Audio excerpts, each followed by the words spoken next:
I'm Malia Nobriga Oliveira. I'm connecting, as usual, from Hanapepe Valley, Kauai.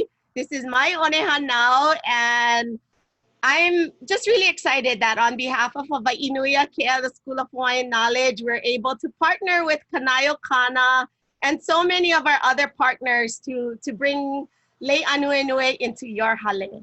And so I think I'm gonna do a roll call, and then we'll kind of all go around and do some quick ho'olaunas, and then I'll turn it over to Hoku to share a little bit more, start us off with our project. So Hoku, can you start with a ho'olauna? Aloha. Aloha. O Hokulaini Aikau. Koinoa noho au I Paraguna. So I am coming to you today from the territories of the Ute people, the Paiute people, and the Dene people in what is now called Southern Utah. So I'm usually up in Kokorni, what is now called Salt Lake City, which is the land of the Shoshone speaking people, the Goshute and the Paiute, and now the Northern Ute Nation. So so aloha from Turtle Island. Aloha and mahalo nui. We're excited to have you. Next, I'll ask Kawika to come on and give a ho'olauna of himself. Aloha. Yeah, aloha mai kako, tai Kawika Tengan, ke ia, kama nā maui nui a kama, ka ke manawa noho wau ma Palolo, ma Oahu. Aloha all. My name is Kawika from Maui, but I'm currently in Palolo. Awesome, mahalo. And maybe I'll call on Uncle Joe, if you can unmute yourself and tell us a little bit about who you are and where you're tuning in from today. Oh, let's see, unmute.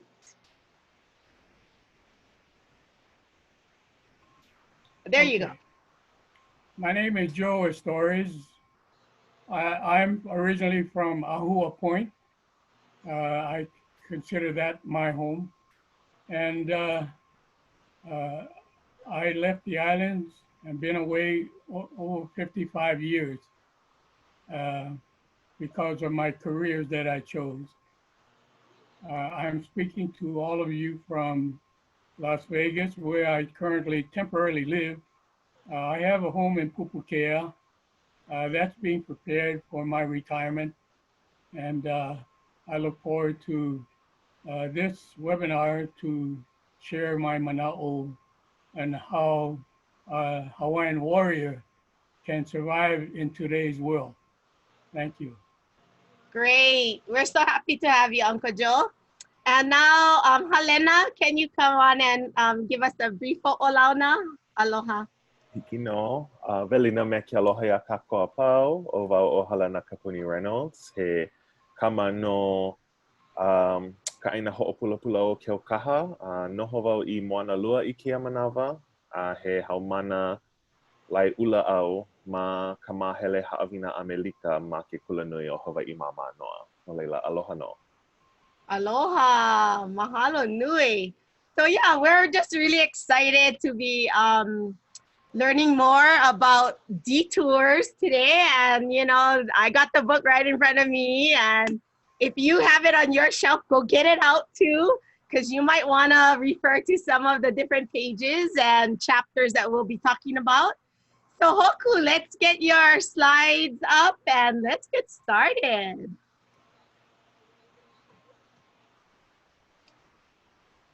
And as you're doing that, I'm seeing more and more friends join us on Facebook from different parts of California, Ka'u, Ohio. Let's see, where else? Oh, all different places. Sumatra, Indonesia as well is joining us today. Aloha. Great. Oh, there we go.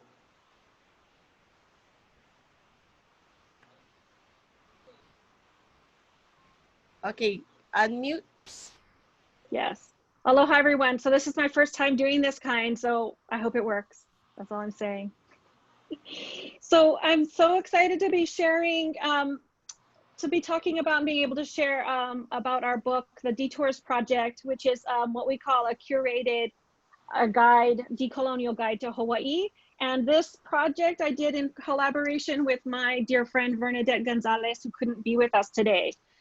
But you know, for me, Detours is more than just an edited collection of essays. Rather, it's a project that was inspired by the idea that we Kanaka and our hoa can and are creating an otherwise to tourism and militarism.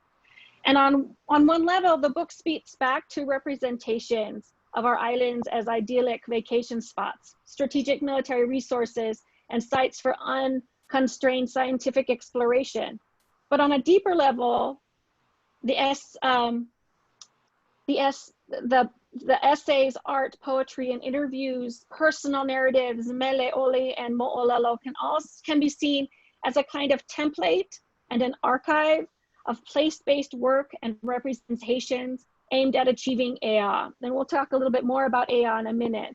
But this is life, breath, and sovereignty for both Kanaka and our islands. And you know, it's hard for me to be here in Utah in this moment when Hawaii is reopening for tourism. And I can only imagine what it must have been like these past few months without having tourists there.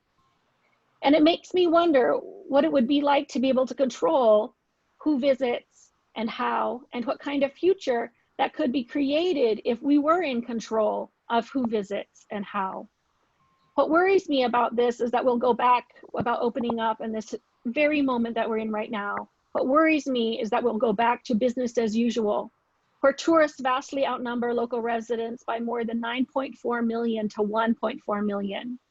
That the power brokers will strive for Hawaii to be once again the fourth smallest state, and I put that in scare quotes, and yet in the top 10 of visitor destinations.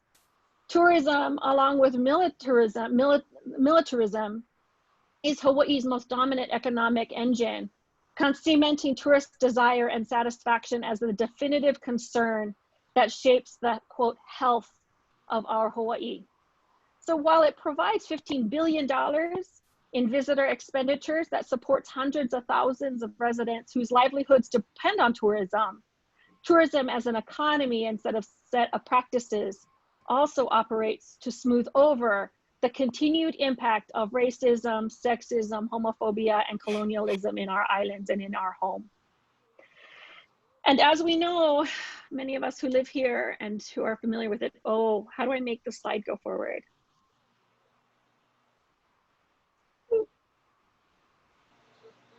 Okay, I now don't know how to make my, oh, there it is. Okay, sorry. I don't know how this thing works, truly. You're doing good, you're doing good.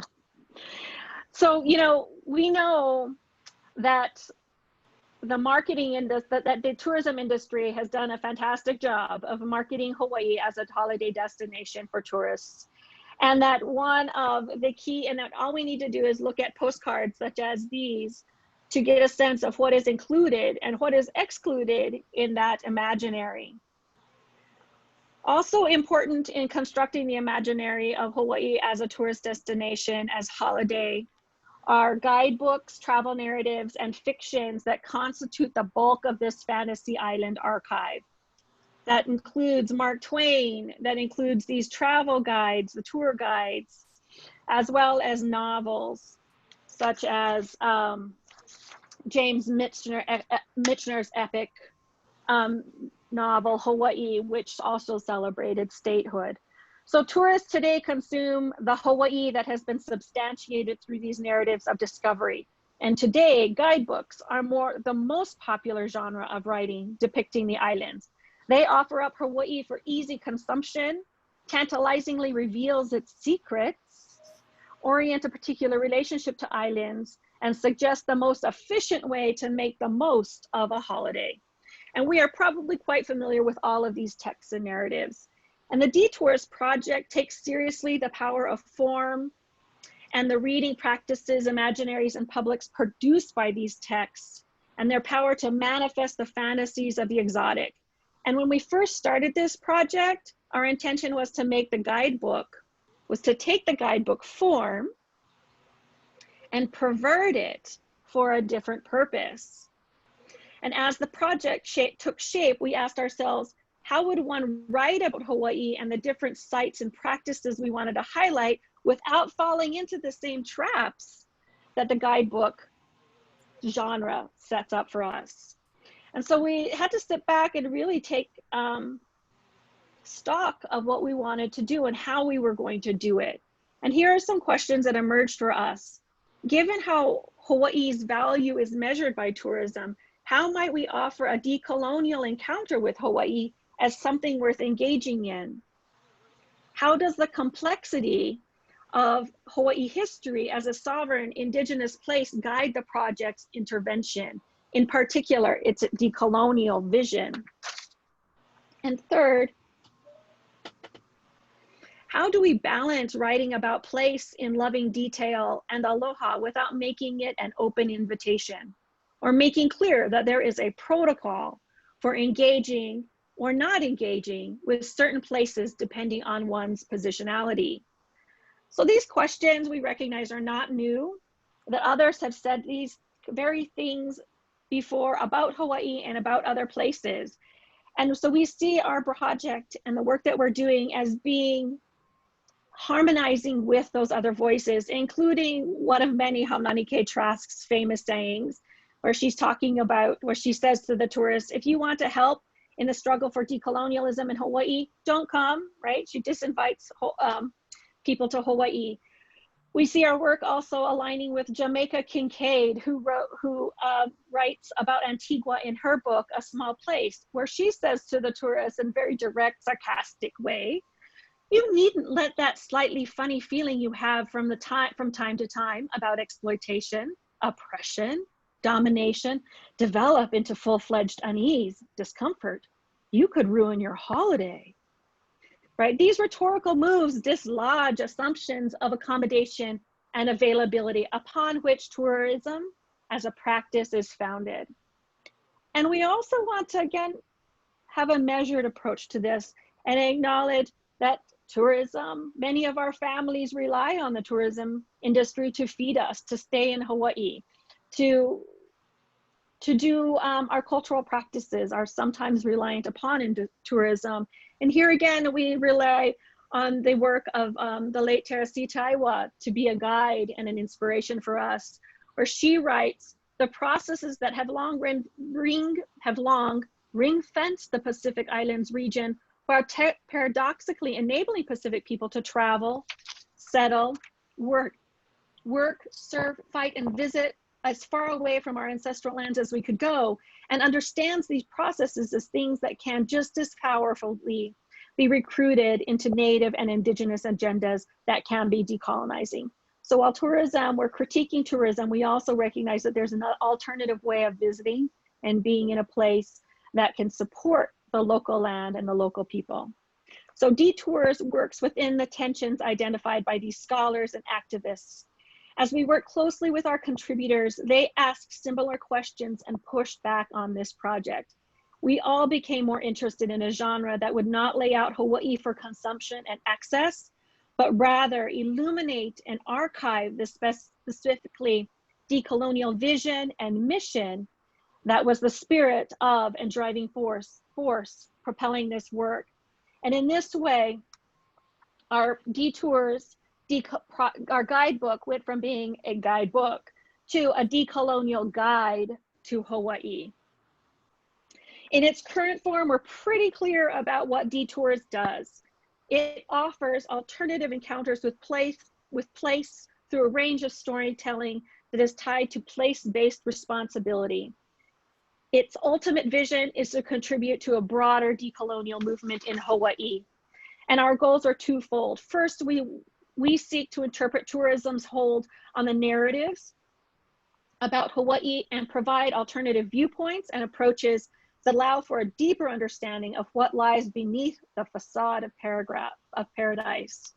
And second, the essays, personal reflections, artwork, and maps that make up Detours provide examples of how activists, academics, and communities are working in radically disruptive ways to frame, to restore, and to nurture ʻea. And here I've included a slide with the longer quote that Noelani Goodyear Ka'upua includes in her introduction to the brilliant edited collection, A Nation Rising, where she defines Ea as based on experiences of people on the land and relationships. And what I want to stress is that these are actions that take place day after day and generation after generation. It's about process. It's not about coming to a particular, it's not an event, it's a process. And so the book then is a guide that considers the different ways that communities and other groups work toward restoring Ea. The lāhui Hawaii has tactically, strategically, and persistently resisted dismemberment and military occupation. And the stories in the book include concrete examples of how we move from metaphors of decolonization to material practices and everyday acts of resurgence that bring about real change in the lives of people, transforming our relationship with this land as ʻāina so that it can feed us once again. And again, while this is a guide, it should not be construed as a blanket invitation. Not everyone who reads this book will be invited or allowed to all of the places in this that are described in this book. There are places and knowledge that have been left out altogether because they are not meant for everyone. We honor the wishes of the community who have asked that this book be an open invitation to some visitors, while also honoring the wishes of those who say that it should not be an open invitation. Sometimes, as Haunani K said, sometimes the best way to support decolonization and Kanaka Ōiwi resurgence is not to come as a tourist at all. And the hour in the sentence describes the Kanaka and that Kanaka and non-Kanaka call Hawaii home, and that we all need to learn and relearn in some cases how to live here in radically different ways if we want ʻāina and vai to be momona again. So let's see. So the book is really framed around two guiding concepts, aloha and ʻaole. So I want to highlight these two terms. Aloha, a term whose meaning incorporates notions of compassion, regard, fondness, among many other sentiments for mutual affection and reciprocity, and ʻaole, which means no, never, no.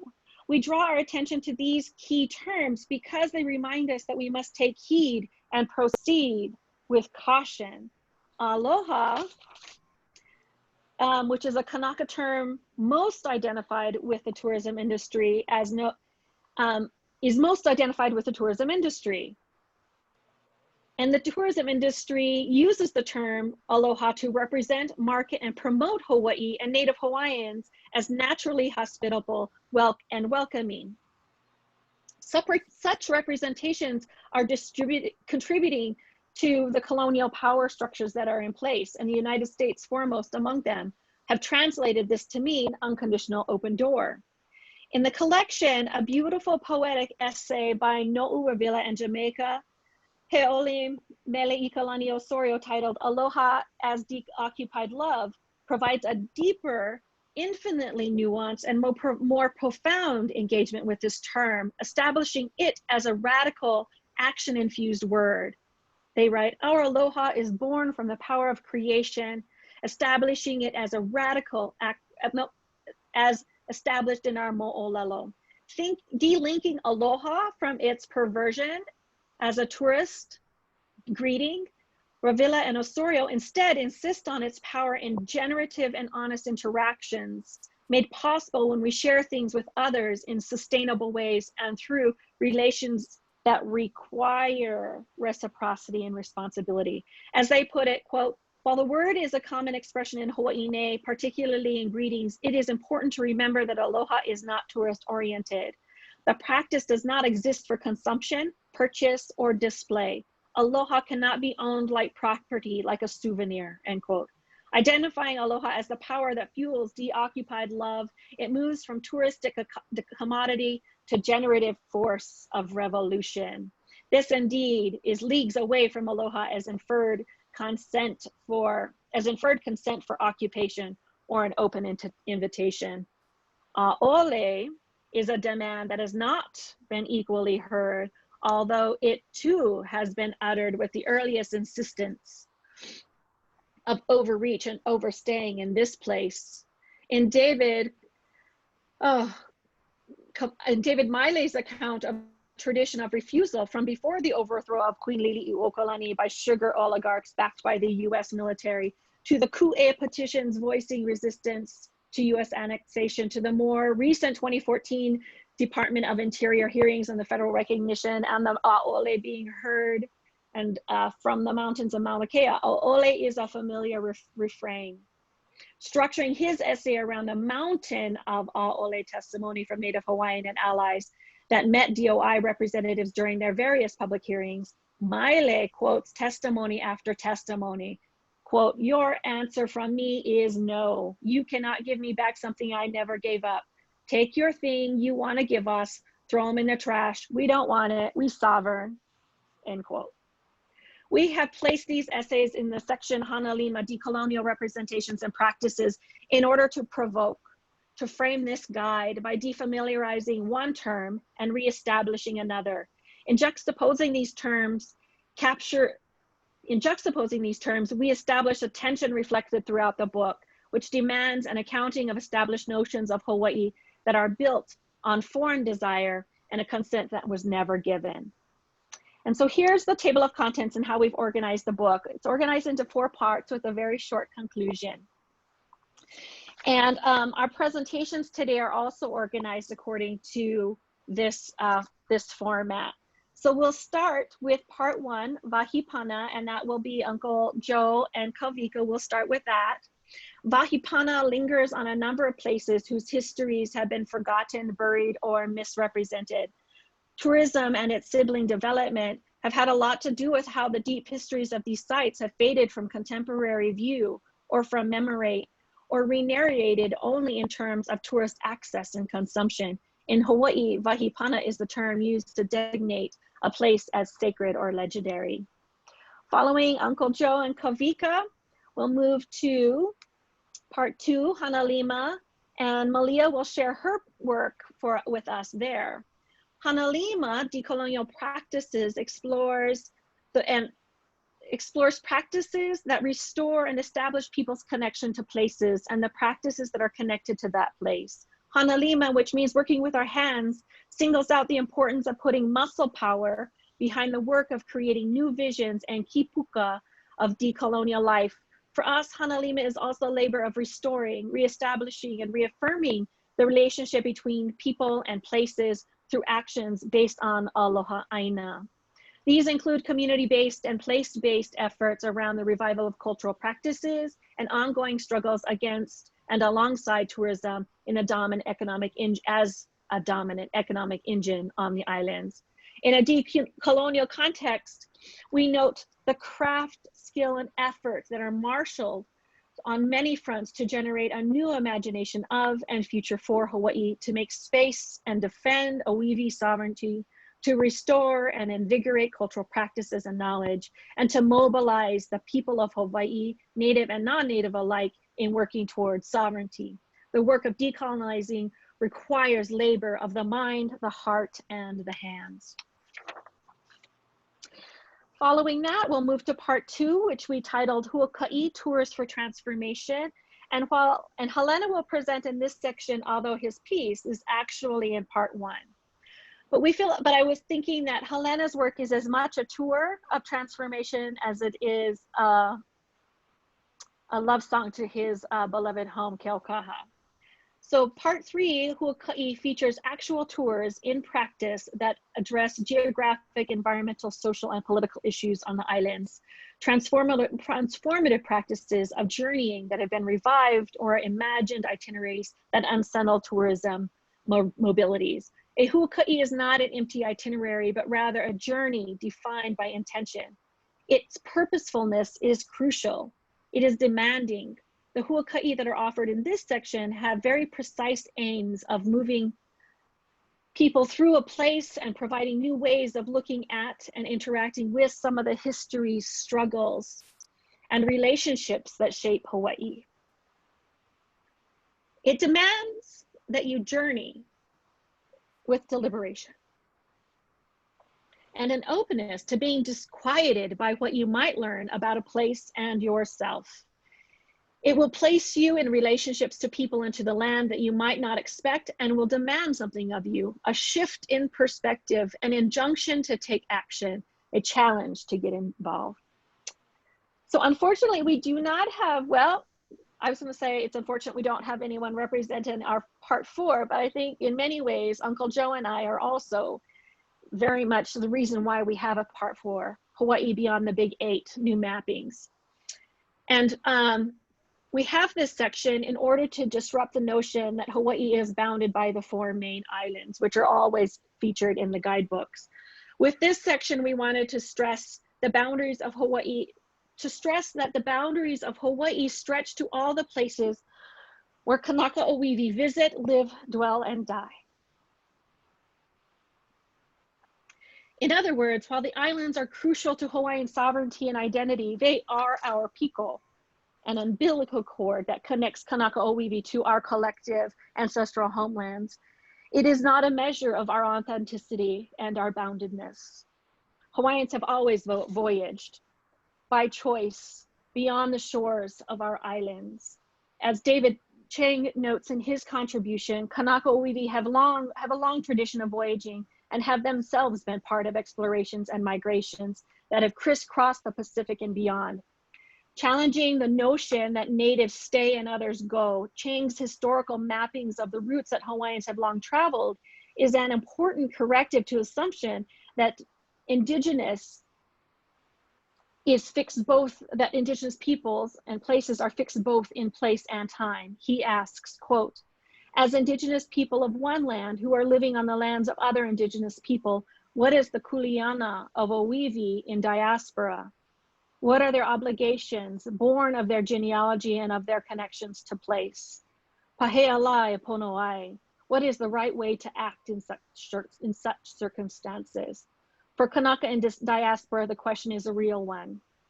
These questions are very real for the non-Kanaka visiting our home, but then also for those of us who are living on the ancestral homelands of other people. What is our kuleana and how will we carry it?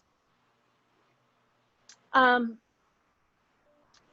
at this time, Hawaiians have also been forced to move because of political, economic, and social conditions beyond our control, such as the prison industrial complex that systematically exports disproportionate numbers of Kanaka Oiwi to the arid lands of Turtle Island. In this new carceral mapping, the strain of discrimination of a discriminatory legal system disperses the family and the community and strays the ties that bind us to our homelands. But this section is crucial. Hawaiians do not stop being Hawaiian when they leave Hawaii, and our familial relationships, and nor do our ethical obligations to each other and to our island end. We are still ʻāina even when on the lands of other ancestors. And I wanted to end my portion with this image that comes from Linda Ferruto's essay. And Linda is a professor of ethnomathematics at the University of Hawaii at Manoa. And she was also an educational specialist and a crew member for the worldwide voyage of Hokulaini. And what I love about this image is is that juxtaposition between the Hokulaini entering the port at Manahata with the Statue of Liberty beside it. Because I think it really raises questions about the values and principles and practices that guide our everyday commitment to the restoration of Ea wherever we are. And so I'm going to read a segment of from her piece as a way to wrap up. She writes, en route to Manahata, the crew members requested permission from the First Nations to enter their lands in the Chesapeake Bay. As Hokulaini approached from the distance, the original stewards gathered at the dock, waiting for her arrival. Chief Billy Tayak of the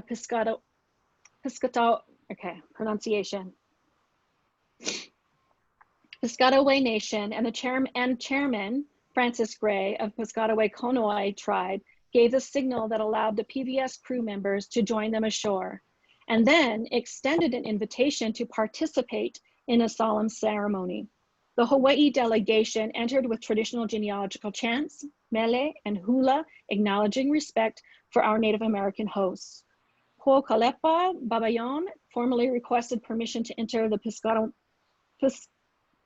Piscataway land and reflected the mission of the Malama Honua worldwide voyage. To seal the ceremony, Chief Tayak resolutely expressed, "You are the second vessel to enter this area in 400 years, and you are the first to ask permission.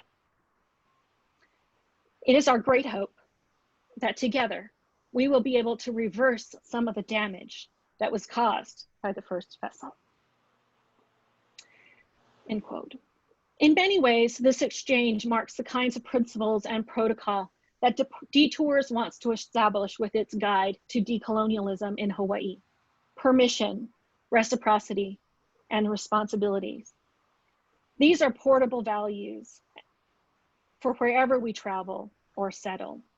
And it's now a pleasure that I turn some time over to Uncle Joe and Kawika to talk about how their piece is also about reciprocity and responsibility and the restoration of ea in an important place for Uncle Joe. Mahalo.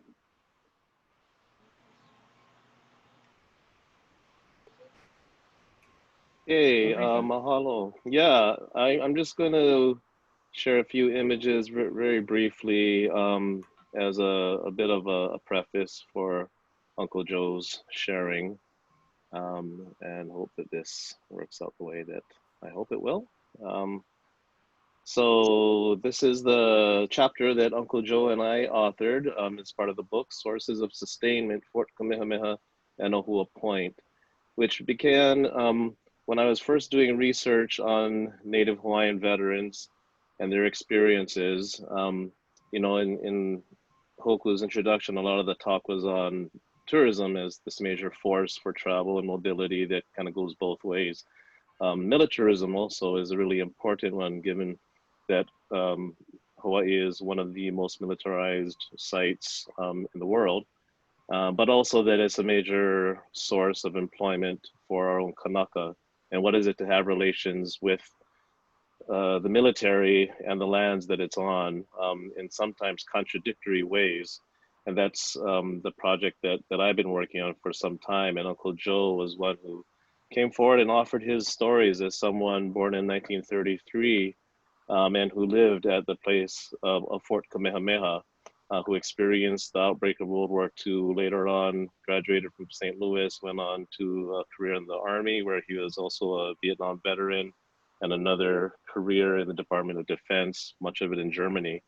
And as he had mentioned, coming back after 55 years, seeing all the changes that had happened, really dedicating himself to educating the next generation about his own experiences and how to imagine another kind of Hawaii, which in his case has also involved his own sorts of tours of his family home, where he takes small groups to Fort Kamehameha, the place that is kind of circled. It's right outside of Pu'uloa, of Pearl Harbor. It was one of the coastal artillery forts that was the ring of steel that the US built up when it was preparing to make the island its fortress for World War II. Here's some of the plans. It was in military planners' minds, this kind of empty space, this barren place. But really in the experiences historically, there's a very different story. It was partly Queen Emma's ʻāina. She had a summer home there. There was a vibrant fishing community. And also in the contemporary years, even when it became the base like it's shown here, which is essentially the place that Uncle Joe lived in the 30s, there are still Hawaiians there. Uncle Joe's Filipino father was married to a Filipino Hawaiian woman.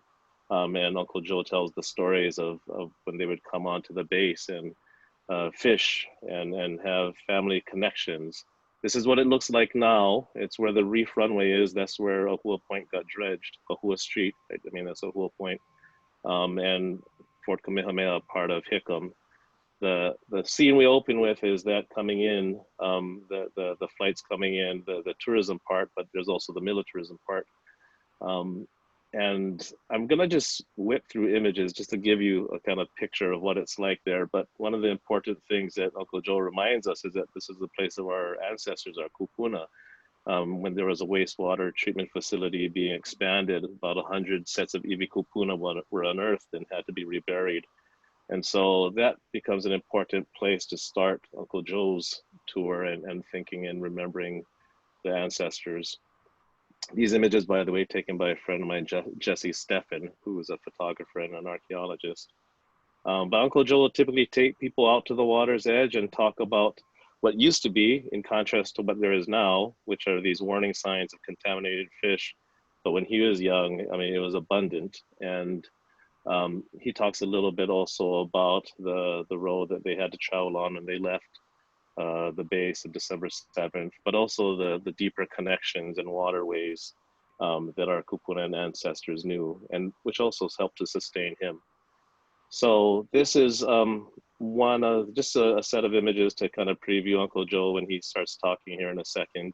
And partly what I'd argue is that there is a real vai importance in hearing these stories of our kupuna and connecting with these ʻāina in the ways that otherwise we wouldn't know because they have those firsthand experiences, even on a military base, which seems really counter, I think, to the general thrust of the volume. But I think those are the contradictions sometimes we gotta understand in order to really see how we're gonna move forward in an ʻāina that has been so heavily militarized, with so many of our kanaka and our family who've been in the military and who have otherwise connected to it.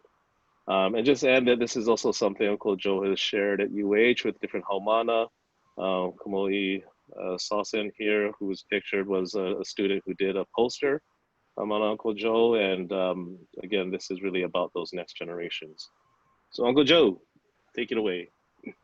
Okay, to start off with, I apologize. I don't speak the Hawaiian language. I wish I could. I was denied not only the language, but the history.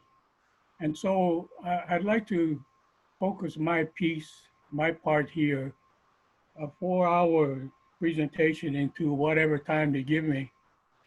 I'll start with this. You cannot, or you will not value something that you never owned or never lived at. So if you never lived at Ahua Point, if you never lived in Watertown, the places that have disappeared from the earth, now buried under concrete, then you would never appreciate the value of those places. And for many generations today, because you are not living at these places, you're not living the Hawaiian culture, you're not living the way we used to in the old days, it's hard for you to really appreciate the value of that time, that place, and the sacredness of our culture. So I lived as a Hawaiian on the beaches at Mamala Bay, my first 8 years. I lived the way the Hawaiians did. We did everything the old Hawaiian way. We preserved our resources. My tutu from Maui, she scolded us if we wasted, we picked alamihi, and the alamihi would die and we would throw them back in the water. She would scold us because that is a precious resource. And I was brought up with that all my life. I have practiced it. So living as a Hawaiian in a Hawaiian place, I come at you in this book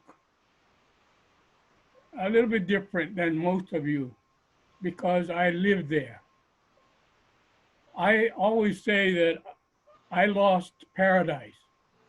Paradise in the minds of people of this world was in postcards, in books, in flyers, in movies. But that's not the paradise. That's the Hollywood version of it. I lived in paradise. And like I said, if you have never lived there, it's hard for you to really appreciate the value of that. And my feeling is that we have lost it. Not all of it, but we have lost it. And we need to bring it back. And it's only the generations today and the future that can do that. We're losing so many kupunas very quickly. And with them, they're taking all of the wisdom, the mana'o, everything that we learned and valued as the first peoples of Hawaii. And we live that way. And listen to us, listen carefully, because we do have the value of those lands, those sacred places. It's very important for you to listen to the kupuna. Okay? Now, my paradise was disrupted. It was stolen from me on December 7, 1941. And as I look through any book, any article, any written document about Pearl Harbor or December 7th, the day of infamy, the day that America was brought into the World War. As I looked into that, you will see all the descriptions of what America lost. How many people, how many aircraft were lost, how many, and everything. They don't talk about who lost paradise. And I am writing my book today, and I wrote that piece for your book, that there is a piece of paradise that we lost on December 7th. Don't ever forget that. Remind your new generations as they come along that December 7th stole paradise from the Hawaiian people. Mm. We don't talk enough about that because every book you pick up, it's all about America's losses. My book tells about the loss of our land, our people's culture that went with that event in history. So it's very important that you continue this book and do more about bringing the loss of what Hawaii lost, not what America lost. Mm. December 7th, in the world order of things, is America's tragic loss.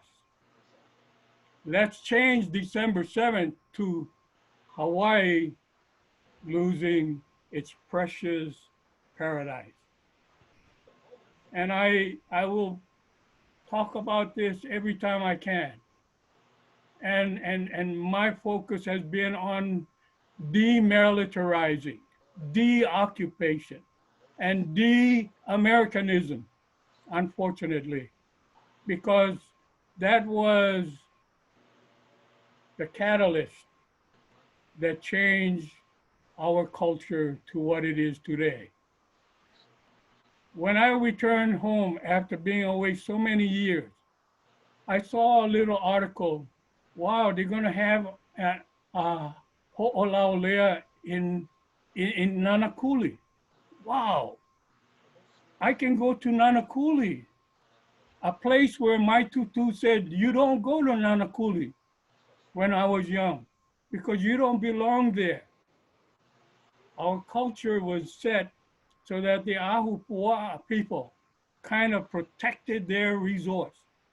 So if I was not invited to Nanakuli as a child, I didn't go there.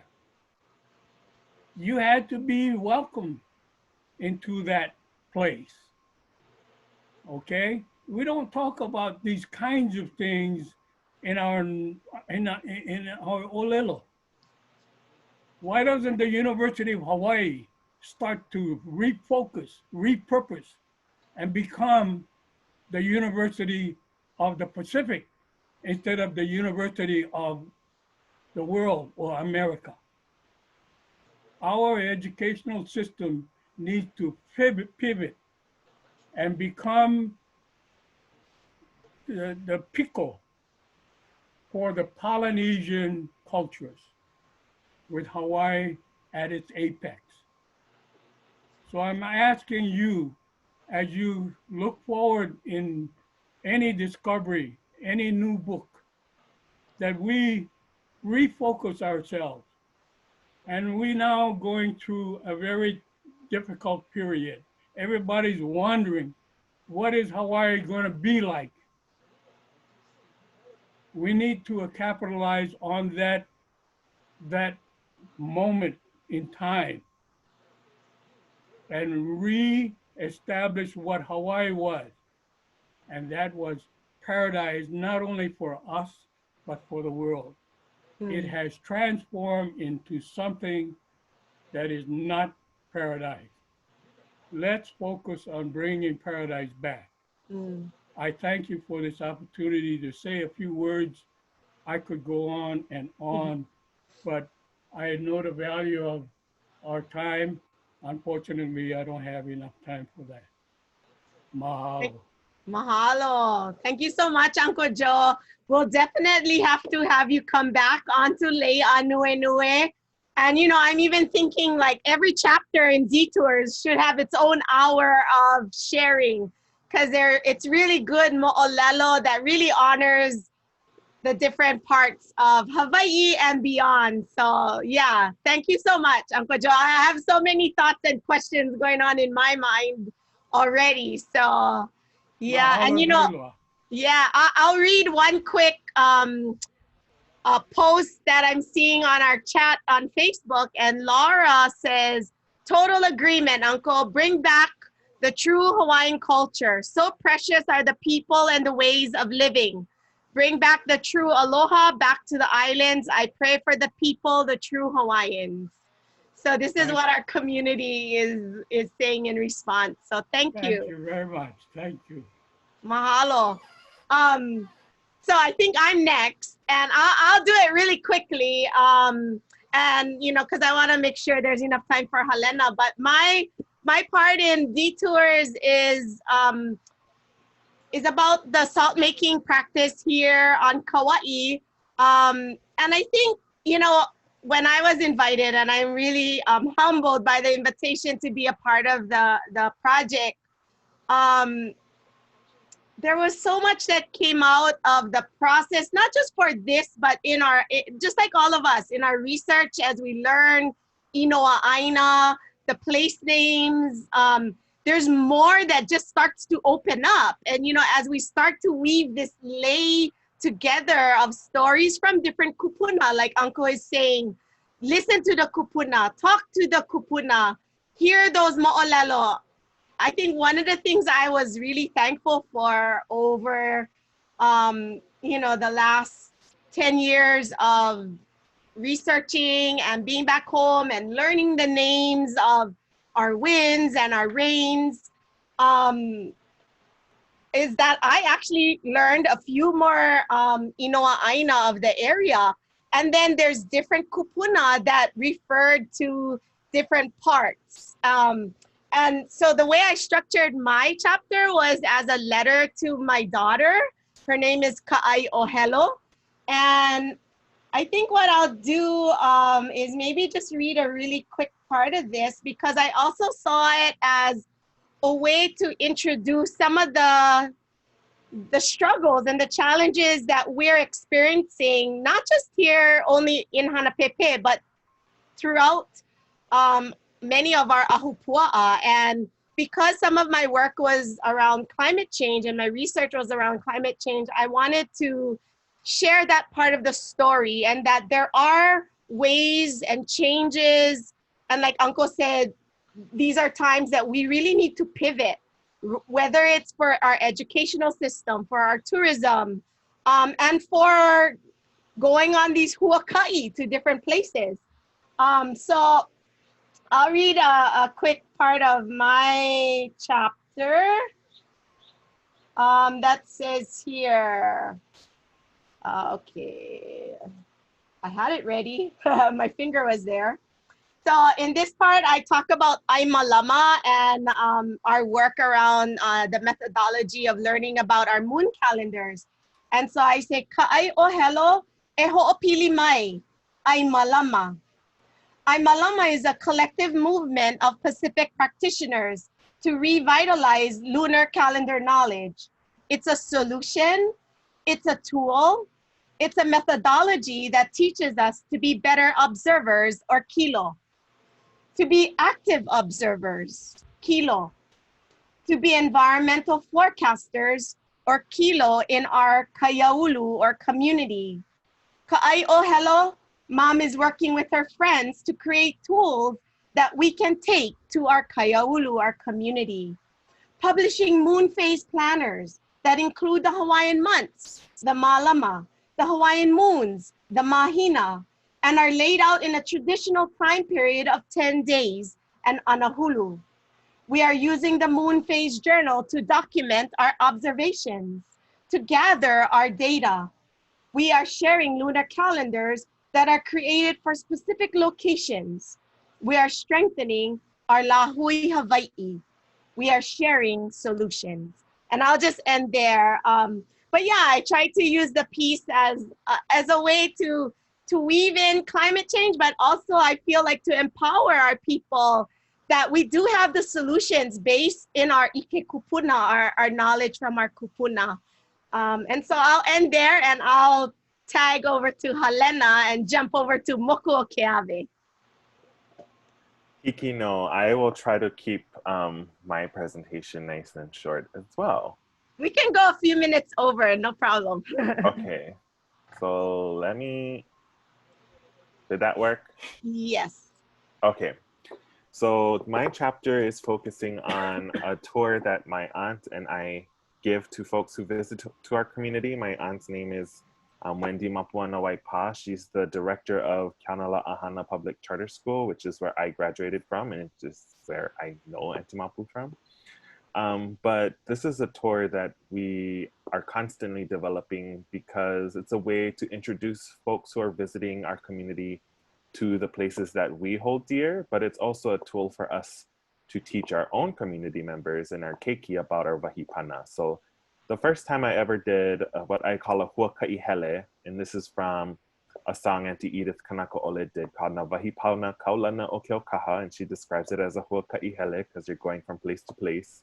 And so we're kind of drawing from this tradition of doing these huaka'i in our community and creating new ones. And so the first time I did a huaka'i was when I was in 4th grade with my kumu, and we sang Auntie Edith's song at all the different wahipana we visited, and we were able to connect in that way. And that's something that I really appreciate about my experiences as a Hawaiian immersion student. It was really, that connection to ʻāina made such a difference to how I think today and how I relate to ʻāina today.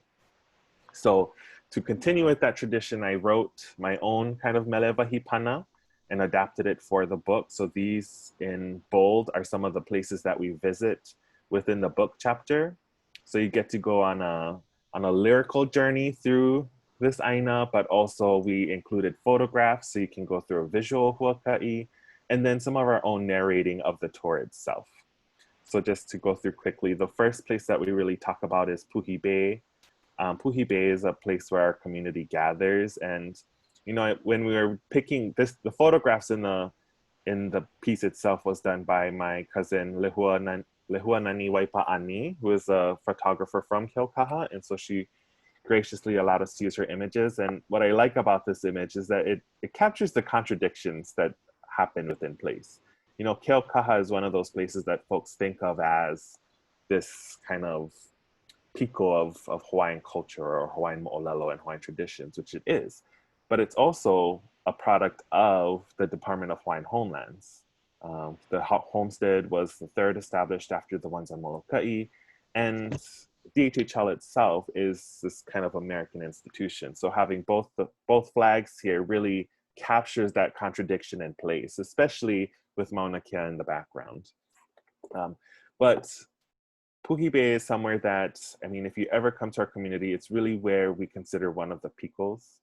and we greet folks here. We have funerals and births and all kinds of parties here.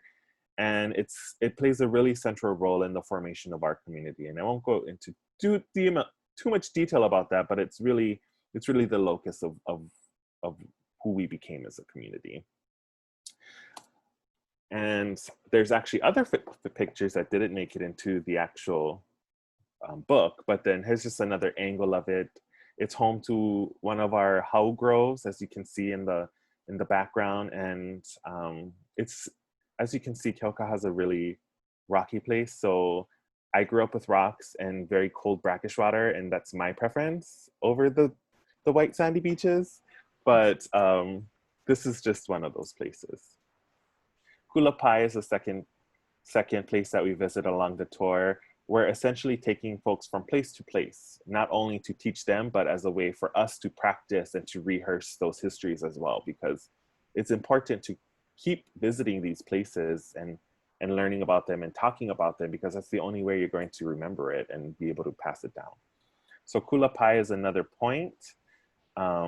It's another place where community gathers. Puhibe and Kulapai are in the same vicinity. And in this place, people talk about this place called Hawaiian Village that used to be there. It was in some ways an economic kind of hub for the community back in the 50s and 60s. It was essentially just a hale where they had folks selling their wares. They had all kinds of parties there. And it's no longer there, but people still go there to set up their tents to do the same kinds of things that their kupuna have done. So again, these two places are very important to our community. And then we switch over to this place called Keokea. Now Keokea is one of the few places where we have white sand. And if you look at historical maps, it's one of the points that's always kind of demarcated because it's such a prominent point along the Hilo coastline. And so I've included another name here, Ava'au, because this picture is actually, we think, is of this place called Ava'au. Because what happens here is that when it's high tide, all of the sand gets covered, and this area becomes a nice place that you can bring in your va'a. And when it's low tide, probably don't want to bring your va'a in that area. And so this is the beauty of doing place-based research, because this name appeared to us through some of the research I'm doing for my own dissertation, which is about this wahi. And so Ava'au is a name that came out of doing that research and looking back in some of the older archives, and is a name that I never grew up learning about, but you know, finding them and trying to figure out why they're named that is a part of the journey in itself. And that's part of the transformation that we're seeing here. So I've included both names here just to pay homage to that. And in the book, I just referred to it as Keokea, but that's what I knew then. And the place-based knowledge is always changing and adapting. The more you go and visit those places and the more you do research about them.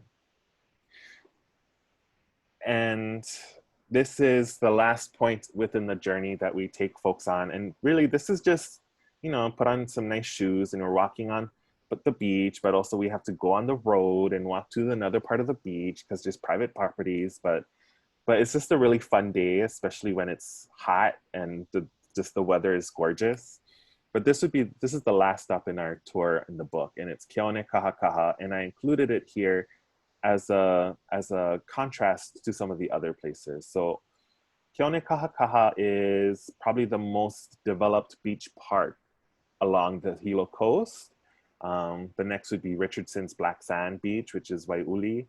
And it's just to show what happens when a place becomes more accessible in some ways, or if we think about it as the sacrifice that some of our wahi have to make so that others like Keokea and Kulapai and Puhi can stay as they are. You know, we don't have too much concrete everywhere. There's still lots of patches of grass, lots of la'au growing around. But it's important in some aspects to have a place like this that is safe for keiki. And so that's where Keone Kahakaha comes in, because it's really where you take your really young babies, because it's a safe and enclosed beach. There's lots of sand. They can just tra-la-la in the water, picnic tables. It's quite nice. But even within this area, there's even more place names yet to be relearned and rediscovered. So hopefully in the future, I'll be able to do some work here, because I as someone who grew up along this coastline, it's a very special place to me, and I want to be able to make sure that our keiki and the next generation know about these wahi, and in some ways can go on these huaka'i so that they can transform themselves to care more about these wahi. And that's really up to the makua and the kupuna to instill that within their keiki. So I will end there, and yeah, mahalo for everyone for tuning in. Great, great. You know, and I know we're a little over our time, but I did want to throw out a question to all of our friends here, our panelists, because a lot of our participants that tune in are kumu, you know, kumu at different levels, whether they're at the kula kamali'i, our preschool, our elementary, middle, high, as well as kula nui, or even in communities. And I think the question I wanted to ask is, do you guys have any mana'o on ways to incorporate these mo'olelo from the books, whether they're the book as a whole or as standalone chapters? Do you guys have any mana'o to share with our kumu and our ohana as ways to use the book and incorporate this into the work that they're doing with our kamali'i? Maybe, yeah, just unmute yourself. Go ahead. I was just going to follow up with what Uncle Joe said. You know, when you're doing that December 7th section in U.S. history that people are still forced to do, right, in our schools, you know, use this as a companion piece, right? Uncle Joe's story of a different way of thinking about that ʻāina and that place. There's also another really good piece in there by Kyle Kajihiro and Terry Kiko'olani, which was actually, they're the first ones who I actually did a detour with. That was named Detour, and where they go and retell these different histories, and including at Pu'uloa. So those are, you know, really good pieces to complement, supplement, maybe replace the American history on December 7th. Not to follow up on that, I was also thinking, because Uncle shared with us earlier about really wanting to educate and be in different classrooms. And so, you know, I mean, I think because of our educational systems pivoting in these ways and using distance learning and people getting more ma'a to Zoom and to WebEx or whatever platform people are using, I don't know, maybe Uncle Joe, some of our kumu could invite you to be a Zoom presenter in their classroom as they're talking about US history. I don't know, I don't want to volunteer you, but I'm just wondering, you know, for others as well, you know, this, I think, opens up that opportunity. I agree. I think that there's, you know, I think that the book offers important content that can supplement what's already out there in the curriculum. It can also replace some of what's out there in the curriculum. So it provides content, right, that can be from lots of different kinds of subjects, thinking about climate change, militarism, tourism, the economy, etc., right? Immigration history, you know, so there's a lot of ways to use the book as content. But I also think that there's great examples in the book for how to create assignments that ask your haumana to do some of this imaginative, creative, transformative work. Like Halena, I mean, he grew up learning the mele, right? And doing all of this, and then he produced one himself and did that, you know, and then created a whole new tradition of that, right? We have amazing didactic postcards, right? That are examples of artwork, of poetry, where folks are doing some critical work there, but then they can also be invitations and examples for assignments that we can give our students to do, right? And so I like the book for that combination. It's content and it's also inspiration for new kinds of work. Oh my goodness, and so many of these pieces were inspired by work that many of us are doing in our classrooms and with our students, right? As Kawika said, this is part of his research project, and he had students who worked on it with him. And, you know, this is Helena's research project, and it's also with his community. And Noinoi Silva, you know, her piece was inspired by a, you know, ha'awina that she did with her students. So these are all ideas that we wanted to share and to make available wide and far.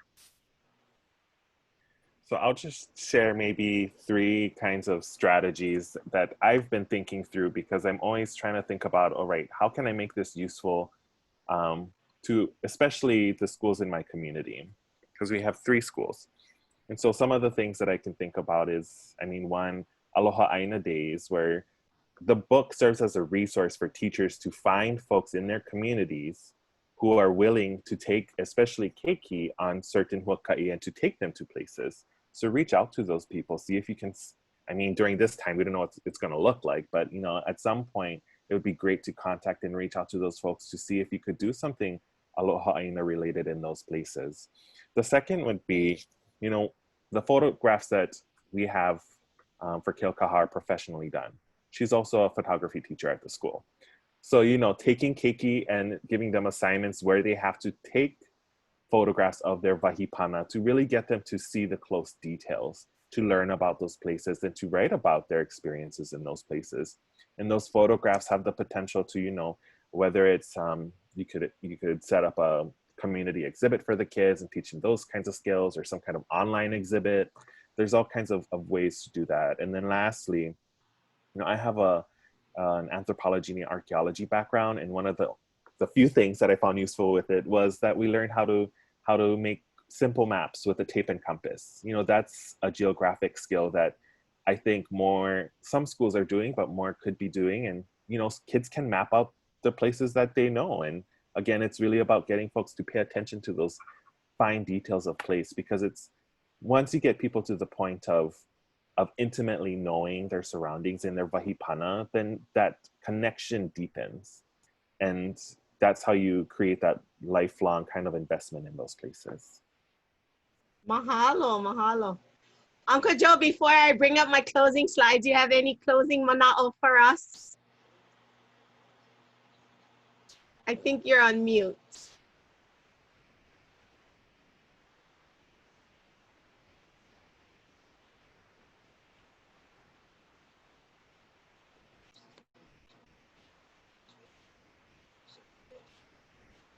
Oh, there you go. Okay.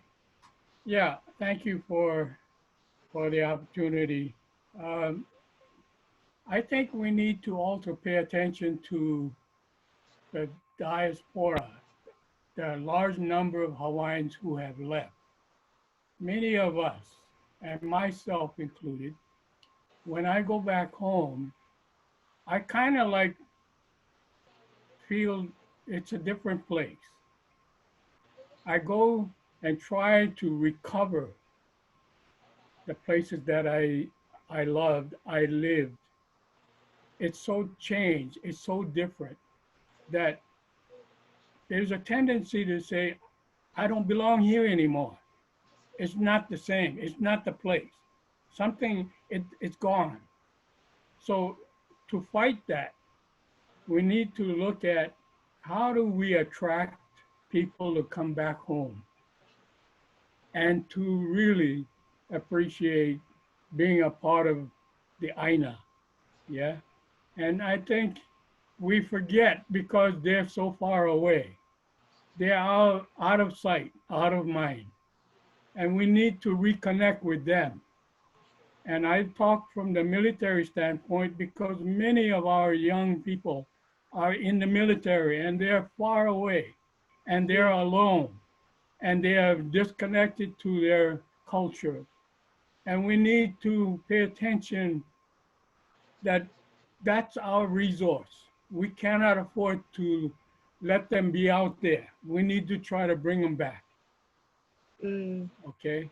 And so there's so many other things I can talk about and that I could, you know, emphasize. But this book is a good start to capture all of the special places to all of our people. there are more special places out there. And there are very sacred places that we need to bring into it.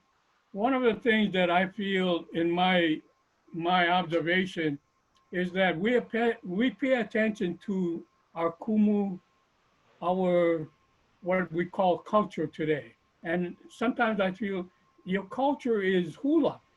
It's not on, that's not the culture. Well, hula is an outgrowth of the touristic tendencies, right?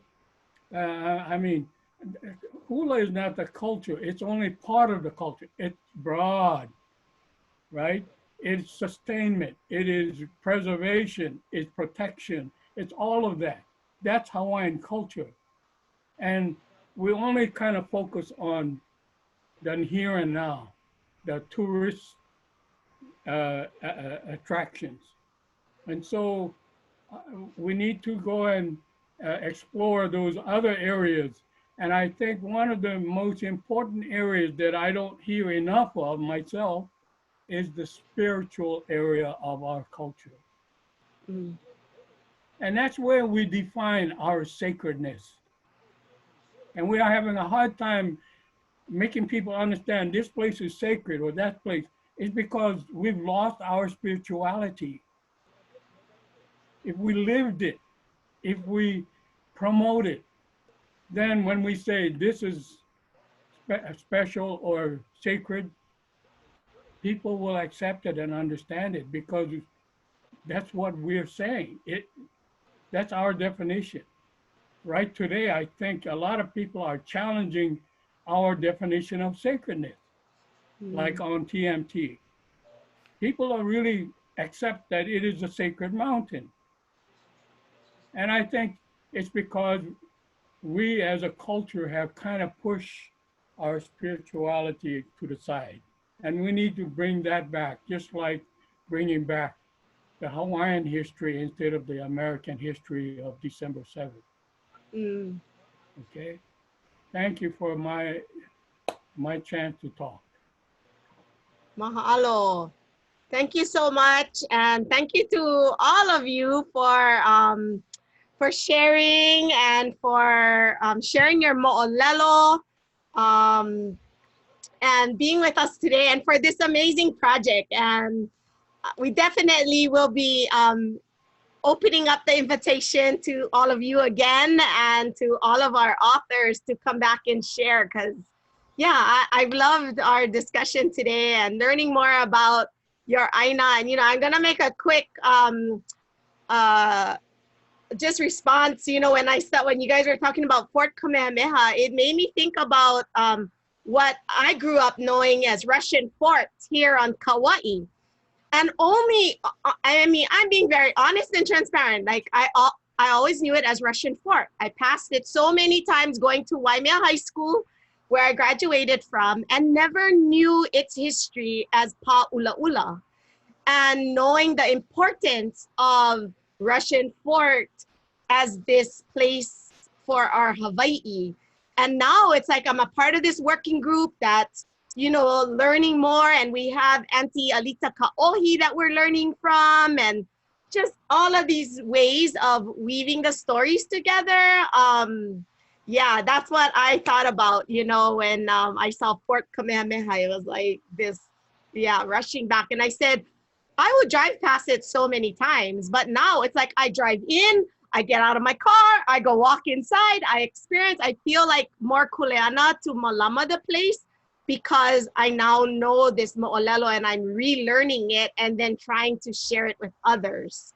So yeah, thank you so much. So on the screen, you can see, this is where you can find the book on Duke University Press, and that's the link. And,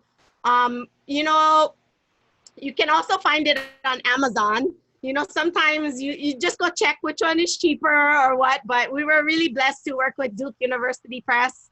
And yeah, go look for it. Maybe, for Kumu out there, it might be a resource that you would want to use in your classrooms.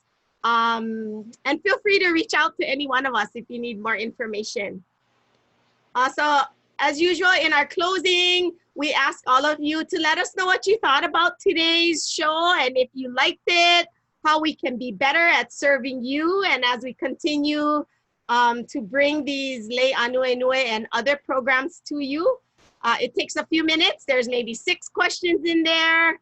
And you can find the survey at kanaiokana.net/survey. And mahalo to all those that have been giving us feedback there. It really helps us. So you can find our schedule at kanaiokana.net/lei. And, you know, we're in the Malama of Hinaya Ele, which started this week. And we were doing like 5 episodes a week when all of the pandemic started. And so during this month, since things are a little starting to open up, people's schedules are changing, we've been only doing Fridays at 9 a.m. And so you can kind of see here next week, Friday, the Native Hawaiian Education Association is having their Educators of the Year panel. So we're gonna be co-hosting that here on Lei Ānuenue. So we invite you to come back next week, Friday. And then the following Friday, I was able to confirm this morning with Noilani Goodyear Kaopua and Imai. They will be coming on and joining us to talk more about lāhui and, you know, what they have in store, because they're planning some virtual events and activities around lāhui. So come back and join us. You know, our Aikau series that's hosted by Ekela Kaniaupi Okrozier, they had on Wednesday, they had 3 makua, 3 parents that, you know, started our immersion program and have been committed to Olelo Hawaii. And they just had a really ono discussion. Today at 12, Ekela will be hosting Uluvehi as well as Kuana in another amazing conversation about mele. And yeah, just again, this aikole, this ono that comes into the conversations there. So come back and join us today at 12 here on Zoom as well as on Facebook. Okay, so again, mahalo nui loa to all of our panelists for spending the time with us. Mahalo to each of you, our ohana, our Lei Ānuenue ohana from all over. You know, I saw more and more people joining. You know, stay connected with us. Kanaiokana as well as Hawaii Nui Akea. You can follow us on Facebook as well as Instagram. And that's where you can get our most updated schedules and find some amazing videos and just all kinds of information about what's happening in our community and at the university and, you know, just different parts of our picos here and there. So stay connected with us. And aloha and have a beautiful weekend, everyone. Malama pono. Aloha. Ke aloha ʻāina. Aloha. Very good. Thank you. Well, Hello.